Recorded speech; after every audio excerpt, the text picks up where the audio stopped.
엊그제 시작한 것 같은데 2025년이 이제 거의 끝나가고요.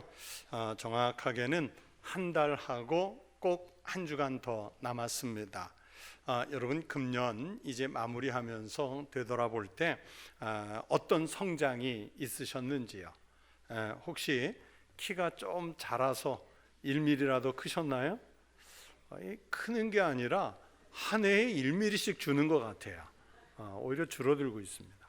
아니면 지성 혹은 지식 이런 것들이 좀 성장해서 작년보다 금년에 내가 더 총명해졌다 이렇게 말할 수 있는지요? 아니면 사업을 하는 분들에게는 기업을 잘 경영해서 작년보다 좀 더 나은 아니면 큰 이런 기업을 일궈내셨는지요? 이런 좋은 것들은 잘 안 자라고요. 전혀 자라기를 바라지 않는 체중만 자라요. 그래서 이게 빼도 안 빠지는 이 체중만 자꾸 불어서 몸집만 자라고 있습니다. 날이 가고 인생의 세월을 살면 멈추지 않고 우리가 지속적으로 성장을 해야 하는데 우리는 과연 잘 성장하고 있는지 궁금합니다. 여러분은 한 해를 거의 마무리하면서 무엇이 그리고 또 얼만큼 어떻게 자라셨는지요? 우리가 죽는 그날까지 세포의 성장은 이미 멈추었고 날이 갈수록 점차 쇠퇴해 가겠지만 그러나 여러분 우리가 쇠퇴하지 않고 성장해 가야 하는 것은 영혼입니다. 영적인 것은 성장해 가야 합니다. 바로 오늘 이 부분을 말씀드리려고 합니다. 학교 주변에서는요, 학생들의 학습권을 보장하기 위해서 불건전한 장사를 할 수가 없어요. 그런데 어느 학교 인근에 사람들의 마음 혹은 시선을 불편하게 하는 그 불건전한 업소, 유해업소라고 그러죠. 이 유해업소가 생겨서 그 지역 주민들 사이에 좀 분쟁이 일어났어요. 학교 근처에 있는 교회의 한 목사님이 당국에 그 문제를 항의하게 됐고 이것이 결국에는 법정 소송에까지 가게 됐습니다. 목사님과 그 주민들이 원고가 됐고 그 업소가 이제 피고가 됐는데 이 피고 측 변호인은 그 주도한 목사님을 궁지에 몰아넣기 위해서 온갖 수단을 동원했어요. 피고 측 변호사가 법정에서 목사님에게 물었습니다. 당신은 목사입니까? 예, 저는 목사입니다.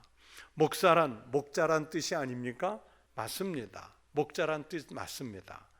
그래요. 당신이 목자라면 교회 안에 양들을 돌보는 것이 당신의 본분 아닙니까? 맞습니다. 그렇게 목사님이 대답했어요. 자기의 질문과 정의에 동의하는 목사님의 대답에 점점 자신감을 얻은 이 피고 측, 업주 측 변호사는 그러면 당신의 교회 약물이나 돌볼 것이지 왜 다른 사람의 사업에 대해서까지 간섭하십니까? 이렇게 질문을 했더니 목사님이 단호하게 대답을 했습니다. 예, 나는 목사로서 내 약물이들을 돌볼 책임이 있는 사람입니다. 그런데 내 약물이를 해롭게 하는 늑대가 나타나면 저는 그 늑대와 싸워야 합니다. 그렇게 대답했다고 그래요. 아주 현명한 대답이지요. 여러분 오늘 읽은 이 골로새서 본문으로 우리가 상황을 짐작해 보건대 골로새라고 하는 지역에 있는 교회에 하나님의 백성들이 모여 교회를 이루었는데 그런데 하나님의 자녀들인 그 양무리들을 해치려고 하는 마치 이리떼와 같은 마치 늑대떼와 같은 거짓 교사들이 교회 안에 침투해 왔습니다. 그래서 사도 바울은 이제 그 교회 안에 양무리들을 지키기 위해서 그리고 교회 성도들에게 이겨내라고 힘을 주기 위해서 위로와 격려의 편지를 쓰게 됐습니다. 골로새 교회 교인들이 원래 평소에 사도 바울이 전승해준 그 신앙의 믿음을 잘 지키고 그리스도인답게 살아가고 있었다면 이런 문제가 생기지 않았을 텐데 다만 그들이 그 믿음에서 벗어난 삶을 살았기 때문에 그들이 이제 시험에 놓이게 됐던 거예요. 유혹에 빠져서 영적으로 골로새 교회가 혼란한 상태가 됐고, 그러면서 교인들의 영적인 상태, 성장이 멈추어 있는 상태와 같은 상황이 이때였습니다. 우리 그리스도인들은요, 그 자리에만 머물러 있을 수 없는 사람들입니다. 앞으로 나아가든지 그렇지 않으면 뒤로 미끄러지든지 뭔가 항상 움직임이 있어요. 여러분, 우리가 시험과 유혹에 넘어가지 않고 하나님의 자녀답게 살아가려면 어떻게 해야 합니까? 영적으로 성장하고 또 성숙해져야 합니다. 우리가 자라야 할 것들이 이제는 제대로 자라기 어렵게 되어가고 있지만, 그래도 죽는 그날까지, 마지막까지 자라야 할 것은 여러분 다름 아니라 우리의 영혼입니다. 영적인 성장이 멈추면 영혼이 죽는 것이기 때문에 우리는 사는 그날까지 자라가야 합니다. 사도 바울은 그것을 성경에서 이렇게 말씀했습니다. 우리가 다 하나님의 아들을 믿는 것과 아는 일에 하나가 되어 온전한 사람을 이루어 그리스도의 장성한 분량이 충만한 데까지 이르리니, 그러면서 곧이어 말씀하기를 범사에 그에게까지 자랄지라, 그는 머리니 곧 그리스도라 말씀하셨어요. 즉 우리가 자라기를 사모해야 할 것은 그리스도에게까지 이르는 장성한 믿음의 분량이고요, 그것을 다른 표현으로 하자면 영적 성장, 오늘 설교의 제목으로 삼은 영적 성장입니다. 영적으로 매일매일 성장하고 성숙해져가는 그 모든 과정을 영적 성장이라고 말할 수 있습니다. 사도 베드로도 흩어져 있는 초대교회 성도들에게 비슷한 말씀으로 권면을 하셨습니다. 오직 우리 주 곧 구주 예수 그리스도의 은혜와 그를 아는 지식에서 자라가라. 가장 위대한 사도인 바울이나 베드로나 똑같은 말, 비슷한 말로 권면하죠. 여러분, 이 두 사도께서 이 말씀들로 권면한 것은 단순히 이론적으로 추상적으로 권면한 것이 아닙니다. 이 말씀은 사도들 자신이 어떻게 성장해 왔는지 자신들이 직접 걸어온 길에 대한 말씀이라고도 할 수 있어요. 무슨 말씀입니까? 사도 바울이요, 믿음이 장성해서 바울이 되었잖아요. 예수를 핍박하던 사울, 그분이 예수를 영접하고, 그래서 아라비아 광야에 가 있는 시간, 또 그러면서 교회 성도들과 교제하고 교류하는 시간, 이런 것들을 통해서 사울이 변해서 이방인의 큰 사도가 될 때까지 영적인 성장이, 그 과정이 있었습니다. 베드로는 어떻습니까? 갈릴리 호수에서 물고기를 잡던 시몬이 하루아침에 3,000명에게 복음을 전파해서 회개시키는 위대한 사도 베드로가 되기까지는 그에게 정말 다양하고 우여곡절이 많이 있었다는 것을 우리가 복음서에서 읽을 수 있지 않습니까? 어린아이처럼 정말 철이 없던 사람의 영이 자라서 오늘 우리에게 그렇게 그리스도에게까지 자라가라고 권면할 줄 아는 사도가 되었다는 뜻입니다. 여러분, 그런 것처럼 우리 신앙이 한 지점에만 머물러 있는 돌과 같아서는 안 됩니다. 돌은 생명이 없기 때문에 전혀 성장하지 않습니다. 여러분, 동네에 있는 돌이나 아니면 아파트 단지 안에 조경을 해놓은 멋진 돌이 한 해가 지나고 보니까 조금 성장해 있더라. 그거 보신 적 있으세요? 혹시 여러분이 자주 가는 산책로나 등산로가 있다면 거기에 돌이나 바위가 하루가 다르게 자라고 있는 것을 보신 적이 있습니까? 100% 없을 것입니다. 우리의 심령이 그렇게 돌 같아지면 자라지 않습니다. 자랄 수가 없어요. 그래서 심령이 돌 같아지지 않도록 우리가 영을 관리해 줘야 합니다. 우리 영혼이 나무와 같아서 푸른 하늘을 향해서 쭉쭉 뻗어가려는 그런 이상 생명을 품고 있어야 합니다. 나무가 크게 장성해야 바람이 불어도 넘어지지 않고, 나무가 장성해야 거기에서 꽃도 피고 거기에서 열매도 맺고, 나무가 잘 자라나야 나중에는 좋은 목재로도 쓸 수 있을 것 아니겠습니까? 그런 것처럼 우리의 믿음이 성장하지 않은 채로는요, 교회 안에서나 하나님 나라를 위해서 별로 쓸 구석이 보이지 않아요.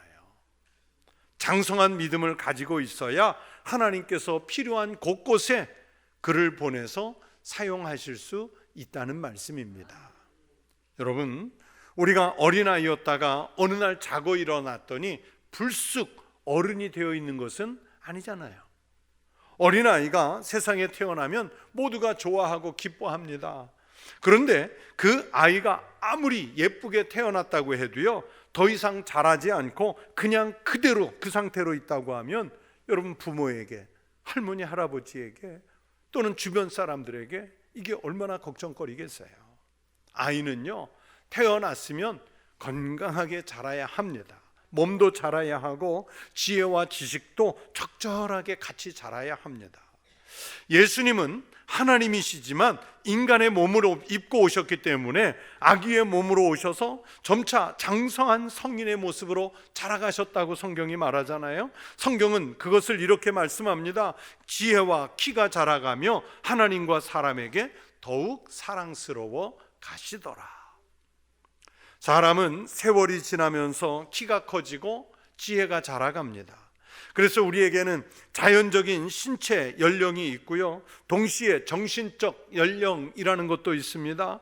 어떤 사람은 성인이 되었어도요, 정신적인 연령은 여전히 어린아이와 같은 사람도 있습니다. 나이에 비해서 너무 어린 행동을 하는 사람을 우리는 그 사람 좀 모자라 보인다, 그 사람 정말 철이 없다, 그러면서 우리가 그들을 이렇게 우습게 봐요. 그것은 그 몸과 함께, 키와 함께 지혜가 성장하지 못했기 때문에 내리는 평가입니다. 그런데 여러분, 자연적인 신체 연령이 있고 그런 지식적인 철, 연령도 있는데 우리 그리스도인에게는 한 가지 연령이 더 있습니다. 무슨 연령이겠습니까? 영적인 연령입니다. 무슨 연령이라고요? 영적인 연령이에요. 우리 신앙이 자라가면서 영적인 연령이 함께 자라가야죠. 그러나 안타깝게도요, 교인들을 보면 교회를 오래 다니면서도 영적인 연령은 전혀 자라지 않는 사람들을 많이 봅니다. 반대로 교회를 다닌 지가 얼마 되지 않았는데 믿음을 영접한 세월이 짧은데도 영적인 은혜가 쑥 성장하는, 그래서 성숙한 그런 신앙을 갖춘 연륜이 짧은 교인들도 많이 볼 수 있어요. 예수님은 그것에 대해서 이렇게 말씀하셨죠. 처음 된 자가 나중되고 나중된 자가 먼저 되는 역사가 일어나는 것. 여러분, 이게 영적인 연령의 차이고요, 또 이것이 교회 안에 신앙의 법칙이기도 합니다. 여러분, 사도 바울이 고린도전서 14장 20절에서 말씀하셨습니다. 형제들아, 지혜에는 아이가 되지 말고 악에는 어린 아이가 되라. 우리가 악한 일 또는 행동에 대해서는 얼마든지 어린아이처럼 순진해져도 괜찮습니다. 그러나 신앙의 지혜에 대해서는 장성한 어른이 되어야 한다고 성경이 말씀하시잖아요. 그런데 신앙생활을 하면서 이 말 들었다고 흔들리고 저런 상황 만났다고 흔들리고 아무리 오래 교회를 다녀도 성장하지 못해서 유혹에 빠져버리는 사람들이 있습니다. 그래서 사도 바울은 거짓 교사들이 성도들을 유혹하고 있는 지금의 이 골로새 교회 성도들에게 본문 4절에서 교묘한 말로 너희를 속이지 못하게 하기 위해서, 즉 너희들이 세상의 언어들이나 상황들로 인해서 그 믿음이 흔들리지 않게 하기 위해서 지금 이 편지를 쓰고 있다고 이 골로새서를 쓰는 목적을 밝혔습니다. 그러면서 동시에 5절에서 너희가 질서 있게 행함과 그리스도를 믿는 너희 믿음이 굳건한 것을 기쁘게 봄이라, 이렇게 표현을 했어요. 여러분, 우리는 사도 바울이 말씀하는 것처럼 그리스도의 은혜와 그를 아는 지식에 대해서 자라가야 돼요. 점점 자라가야 돼요. 이것은 두 가지로 말할 수 있습니다. 하나는 그리스도의 은혜에 대해 자라는 것이고, 다른 하나는 그리스도를 아는 지식에서 자라가야 합니다. 베드로후서 1장 5절부터 7절에 보시면 오늘 말씀을 보충해 줄 수 있는, 그래서 우리가 어떻게 신앙이 장성해야 되는지에 대해서 베드로 사도는 이렇게 말씀했어요. 그러므로 너희가 더욱 힘써 너희 믿음의 덕을, 덕에는 지식의 절제를, 절제의 인내를, 인내의 경건을, 경건의 형제 우애를, 형제 우애의 사랑을 더하라. 우리가 그리스도인으로서 무엇을 갖추어 가야만 영적으로 성장할 수 있는지를 베드로 사도는 이렇게 표현을 하고 있습니다. 우리가 영적인 성장을 꿈꾸기 전에 그래서 가장 먼저 기본적으로 알고 있어야 되는 것은 먼저는 믿음입니다. 믿음이에요. 너무나 당연한 말씀이지만 하나님을 아버지로 믿는 믿음이 먼저 있어야 합니다. 예수님께서 나의 죄를 대신해서 십자가에서 죽으셨고 내가 믿음을 고백하면 나의 죄를 씻어 주신다는 이 복음을 먼저 믿는 믿음을 갖추시기를 바랍니다. 하나님이 언제나 나와 함께 하심을 믿는 성도 되시기를 바랍니다. 그래서 믿음의 사람은요, 그 믿음 때문에 항상 긍지를 가지고 행복하게 힘있게, 그러면서 내가 믿는 그 믿음으로 인해 감사하며 살아갈 수 있게 됩니다. 여기에 이 믿음이라는 기초 위에 영적 성장을 쌓아가는 거예요. 그래서 그 쌓아가는 게 뭐냐? 믿음에 덕을 더해야 됩니다. 온유와 겸손, 성실함은 그리스도인이 갖추어야 할 덕목들이지요. 어떤 사람은 믿음이 있다고 하면서도 덕이 하나도 없어서 오히려 안 믿는 사람만 못할 때가 있어요. 그 사람이 믿음으로 구원을 받았을는지는 모르겠지만 그러나 삶의 자리에서 덕이 없기 때문에 하나님의 영광을 나타내지는 못합니다. 우리가 믿음이 있다면 하나님께서 기대하시는 덕을 갖추어가는 성도 되시기를 바랍니다. 또 그러면서 덕에 지식을 더해야 한다고 성경이 말씀하지요. 우리가 하나님을 믿되 그냥 무작정 믿는 것이 아니라 알고 믿어야 한다는 말씀입니다. 모르고 믿으면 어떻게 되느냐? 맹목적인 신앙, 교회 안에 앉아 있지만 마치 무당을 믿는 것 같은, 점괘를 믿는 것 같은 이런 미신적인 신앙이 되고 말아요. 그래서 성경을 열심히 읽고 성경을 열심히 배워가면서 믿어야 합니다. 하나님이 누구신지, 예수님이 누구신지, 성령님은 나에게 어떤 역할을 하시는지 우리가 그것을 알아가면서 믿어야 한다고 말씀해요. 그래야 영적 성장이 있지요.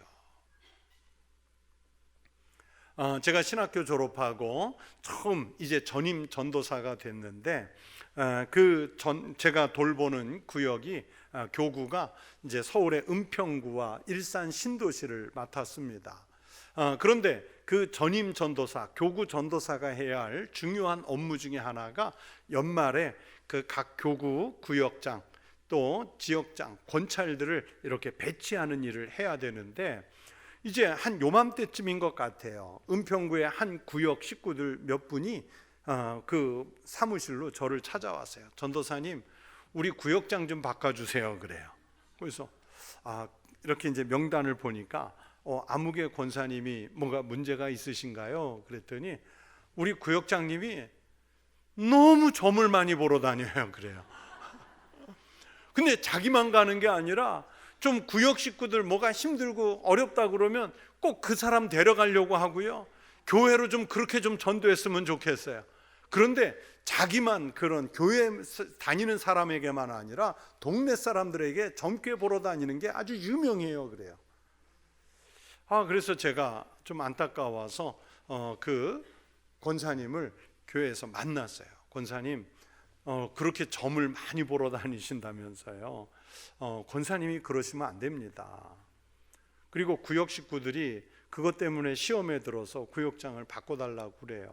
그랬더니 이 권사님이 죄송하다고, 미안하다고, 다시는 안 그러겠다, 이러면 얼마나 좋습니까? 아니, 좀 속이 답답하고 뭐가 막힌 것 같아서 몇 번 취미 삼아 그거 좀 젊게 좀 봤다고 그것 때문에 구역장을 바꿔달라고요? 막 그러면서 자기를 바꿔달라는 그 구역 식구들을 막 욕하는 거예요. 그래서 제가 권사님이 그러시면 안 되지요. 권사님이 그 구역 식구를 이끌어가면서 신앙으로 이끄셔야지 어떻게 그러시냐 그랬더니 구역장을 이제 교구 목사님께 보고하고 바꿔버렸어요. 그랬더니 다음 주일날 그 목회자가 여러 명 있는 제 사무실로 찾아와서 막 삿대질을 해가면서 박재필 전도사 앞으로 인생 어떻게 풀리나 보자, 목회 어떻게 가나 보자. 정말 이 평생 잊을 수 없는 사건 중에 하나예요. 그렇게 점을 보러 다녀요. 미신이에요. 그러니까 여기에 와 있는데서 예배당에 앉아 있는 것도 어떤 마음으로 앉아 있을까요? 오늘 들리는 말씀이 내가 생각한 거하고 딱 맞으면 점괘가 맞는 거고요, 내 생각과 틀리면 이건 복이 안 되는 거예요. 하나님이 누구신지, 예수님이 왜 십자가에 달리셨는지, 성령께서 어떤 역할을 하시는지 알고 있는 게 없어요. 사도행전에 나오는 베레아 교회 성도들을 보세요. 하나님의 말씀을 날마다 묵상했다고 하잖아요. 베레아에 있는 사람들은 데살로니가에 있는 사람들보다 더 너그러워서 간절한 마음으로 말씀을 받고, 이것이 그러한가요? 날마다 성경을 상고함으로. 여러분, 지금 읽어드린 이 개역개정 성경은 더 너그러워서 이렇게 번역을 했지만, 지금 쓰는 성경 바로 직전에 사용하던 개역 성경에 이 말씀이 어떻게 기록되어 있는지 여러분 기억하시는지요? 베레아 사람들은 신사적이어서 그랬어요. 날마다 성경을 상고했더니, 묵상하면서 했더니 너그러워지고 신사 같은 성도가 되었다. 즉 영적으로 성숙해졌다고 성경은 그렇게 표현을 했어요. 여러분, 열심히 믿는 거 귀합니다. 중요합니다. 그러나 하나님의 말씀을 알지 못한 채 지식이 없이 믿으면 이건 무식한 열심이 되고요, 이건 정말 위험해져요. 그러면서 성경은 그 지식에는 또 절제를 더해야 한다고 말씀하죠. 성도는 성숙한 신앙생활에 중요한 것이 절제입니다. 힘이 있어야 됩니다. 그러나 그 힘 자체가 유익한 힘이 되려면 절제할 수 있는 능력을 갖출 때 유익한 힘이 됩니다. 감정을 절제할 줄 모르면요, 여러분 그 무식한 사람 되잖아요. 절제할 줄 모르는 사람이 힘을 손에 쥐게 되면 폭군이 됩니다. 여러분, 절제할 줄 모르는 사람이 손에 돈을 쥐게 되면 허랑방탕하다가 타락해 버립니다. 절제할 줄 모르는 사람이 자유를 가지면요, 여러분 방종해서 타락하잖아요. 절제는 안 가진 것이 아니고요, 무엇인가를 가졌을 때 그것을 적절하게 아껴 쓸 줄 아는 능력입니다. 교회 안에서 자신의 신앙심에 우월심을 내세울 것도 없고요, 내가 이러이런 직분 가졌다고 힘을 자랑할 이유도 없어요. 오히려 그것을 가졌으면 절제해서 사용할 때 교회를 덕이 되게 하고 그 신앙이 더욱 겸손해져서 힘을 발휘하게 될 줄로 믿습니다. 또 그러면서 절제에 인내를 갖추어야 성숙해진다고 말씀합니다. 인내도 절제처럼 성령의 9가지 열매 중에 하나입니다. 그러나 어떤 어려움이 있어도, 내가 손해가 나고 억울한 일이 있어도 참는 생활, 그것이 인내예요. 어린아이는요, 아니면 육체의 본능에 따라 사는 사람은요, 인내하지 못합니다. 배고프면 배고파다가 울어요. 아프면 자기 아픈 표시 다 냅니다. 힘들면 자기 짐 책임감 없이 벗어 던져버립니다. 그러나 어른이 되면, 성숙해지면 배가 고파도 좀 참아요. 먹고 싶은 것이 있어도요, 뭐 건강을 위해서, 아니면 형편이 안 되면 좀 참습니다. 힘든 일을 해도요, 참아가면서 합니다. 몸이 아파도요, 참고 이겨내 보려고 하지요. 성숙하니까.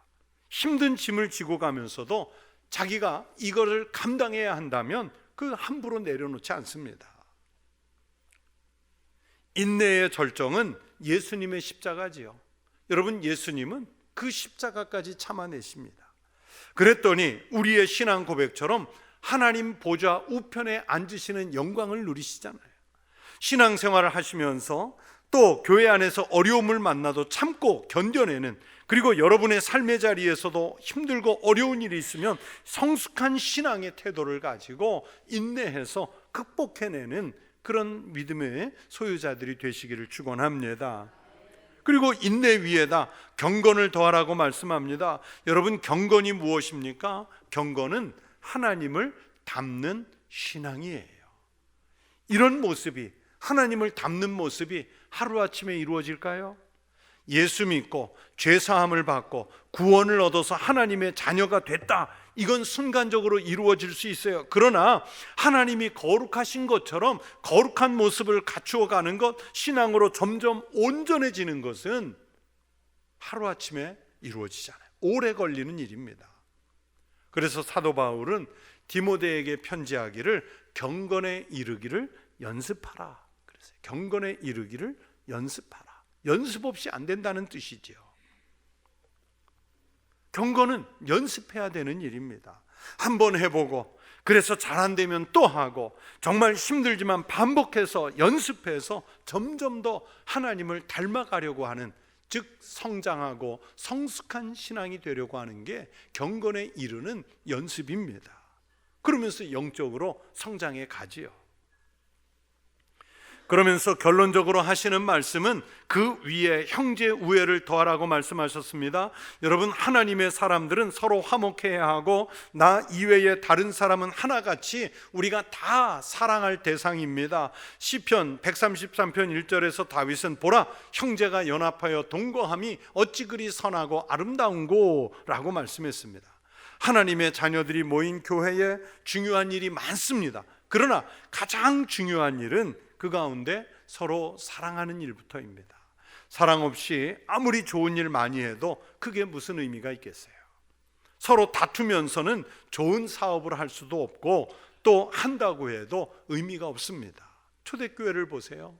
성령님이 임재하고 그들이 함께 은혜를 받으니까 서로 사랑하고 얼마나 화목했는지요. 형제와 이웃을 위해서 자신들의 것을 아낌없이 내놓고 함께 공유하는 공동체가 되지 않습니까? 이런 일들이 교회 밖 세상에 보여지니까 사람들이 교회에 몰려오게 됐고, 그러면서 교회 밖에 이방인들이 교회에 모이는 사람들을 향해서 그리스도인이라는 정말 위대한 이름, 자랑스러운 이름을 붙여주었지 않습니까? 그렇게 원수까지도 사랑할 수 있으면 더 이상 성숙을 말하지 않아도 될 만큼 영적으로 성장한 사람일 것입니다. 그 사람이 하나님을 사랑하는 일에 당연히 열심을 내겠지요. 사랑하는 성도 여러분, 죽은 것은 성장하지 않습니다. 아무리 큰 소리를 쳐도 영적으로 죽은 사람은 성장하지 않아요. 성경을 읽어도, 기도를 해도, 목사님을 통해서 주시는 하나님의 말씀을 듣고 있어도 죽은 나무의 물주기입니다. 그러나 살아있는 신앙의 사람은요, 죽는 그날까지 매일 성장하고 성숙해집니다. 여러분의 믿음을 이제 점검해 보십시오. 내가 늘 그 자리에 머물러 있는 것은 아닌가? 나는 조금씩 성장하고 있는가? 나는 산 믿음인가? 죽은 믿음인가? 내가 믿음 생활에 아무런 변화가 없는 것은 아닌가? 나는 중생의 삶을 사는가? 나는 영적인 성장을 갈망하며 이 자리에 있는가? 이런 질문들을 여러분 자신에게 해보십시오. 이제 한 해를 마무리해가는 이 지점에서 우리가 얼마만큼 장성했고 또 하나님께서 새로운 해와 기회를 주신다면 어떻게 우리의 신앙이 자라가야 할지를 생각하는 때로 삼으시기를 바랍니다. 그래서 그리스도 예수를 믿는 믿음 안에서 신앙의 삶이 늘 성장하고 성숙해지는 은혜가 있으시기를 주의 이름으로 축원합니다. 기도하겠습니다. 하나님 아버지, 우리가 하나님 앞에 나와 말씀을 읽고 듣고 또 더불어 공동체로서 신앙생활하면서 침체된 뒤로 물러서는 그런 신앙이 아니라 그리스도 예수의 분량에 이를 때까지 매일매일 장성해가는 그런 믿음으로 살아가게 하여 주시옵소서. 예수님 이름으로 기도하옵나이다. 아멘.